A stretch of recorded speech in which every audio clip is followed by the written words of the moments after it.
आज के इस वीडियो में हम लोग देखेंगे कि 10th क्लास में वृत्त के स्पर्श रेखा से संबंधित जितना भी क्वेश्चन पूछा है वो सभी क्वेश्चन को हम लोग इस वीडियो में सॉल्व करने वाले हैं। इस चैनल को आप सब्सक्राइब नहीं किए हैं तो सब्सक्राइब करके जुड़ जाए, क्योंकि ऐसे ही वीडियो आपको हमेशा प्राप्त होते रहेगा।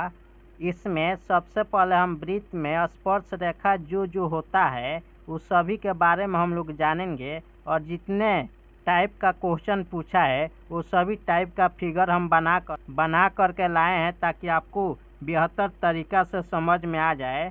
यहाँ पे क्वेश्चन एक पूछा हुआ है कि वृत्त के व्यास पर कितनी स्पर्श रेखाएं खींची जा सकती है।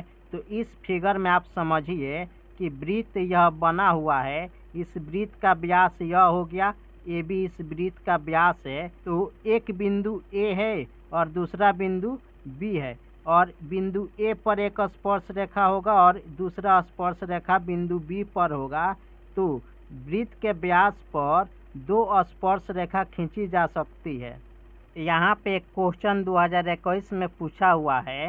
इस क्वेश्चन में दिया हुआ है किसी वृत्त के व्यास के दोनों सिरों से खींची गई स्पर्श रेखा हमेशा होती है। यानी यहाँ पे आपको हम एक वृत्त बनाए हैं, वृत्त का यह ए बी व्यास हो गया और इस ए बी व्यास पर दो गो यह स्पर्श रेखा खींचे हैं। इस व्यास के दोनों सिरों से खींची गई स्पर्श रेखा हमेशा होती है, समानांतर होती है, लंबवत होती है, प्रतिच्छेदी होती है।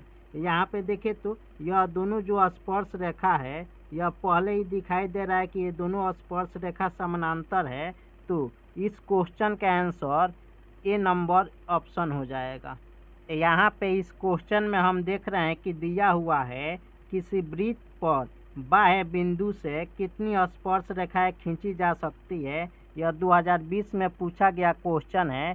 तो यहाँ पे इसका भी फिगर यहाँ पे हम बनाए हैं। यह एक वृत्त बनाए हैं, वृत्त के बाह्य बिंदु एगो ले लिए हैं। इस बाह्य बिंदु से देखें तो वृत्त पे कगो स्पर्श रेखा है, एक ओ बी स्पर्श रेखा है और एक ओ ए स्पर्श रेखा है। तो याद रखिएगा कि एक बाह्य बिंदु से वृत्त पर दो स्पर्श रेखाएं खींची जा सकती है।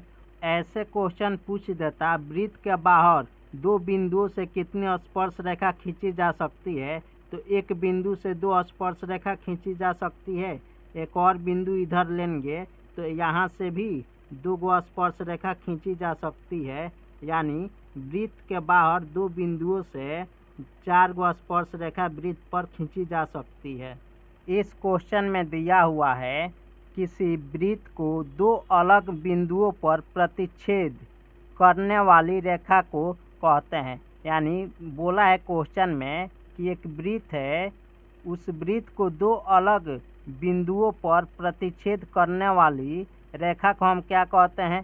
जीवा कहते हैं, छेदक रेखा कहते हैं या स्पर्श रेखा कहते हैं। यहाँ पे हम एक वृत्त बनाए हैं, इस वृत्त पर एक हम ऐसी रेखा खींचे हैं यह ए बी, जो वृत्त के दो बिंदुओं पर प्रतिच्छेद करती है। यानी जब दो बिंदुओं पर वृत्त को प्रतिच्छेद करती है तो इस रेखा को हम प्रतिच्छेदी रेखा बोलेंगे।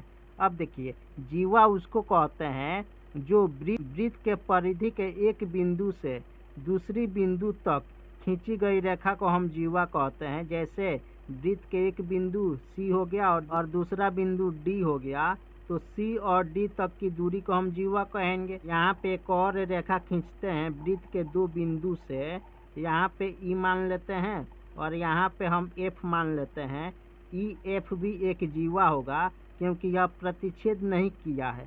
प्रतिच्छेद उसको बोलेंगे जब उसको क्रॉस करके आगे बढ़ जाए। यहाँ पे वृत्त के परिधि पर एक बिंदु ई हो गया और दूसरा बिंदु एफ हो गया। यानी ई और एफ जो दो बिंदु है यह वृत्त के परिधि पर ही है, तो इसलिए इसको हम जीवा बोलेंगे।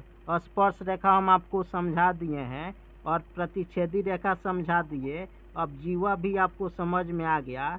एक और क्वेश्चन पूछता है कि वृत्त में सबसे लंबी जीवा कहलाती है। जैसे यह वृत्त का केंद्र हो गया, इस जब हम परिधि के एक बिंदु से केंद्र से होते हुए परिधि के दूसरे बिंदु तक हम एक रेखा को खींचते हैं तो यह रेखा व्यास कहलाती है। और यह रेखा जो होता है वृत्त में सभी रेखाओं से सबसे बड़ी होती है। जैसे यह 2 गो रेखा खींचे हैं, 2 गो और यह जो रेखा खींचे हैं, ये दोनों रेखा में छोटा रेखा यह है, इससे बड़ा यह है, इससे बड़ा यह है।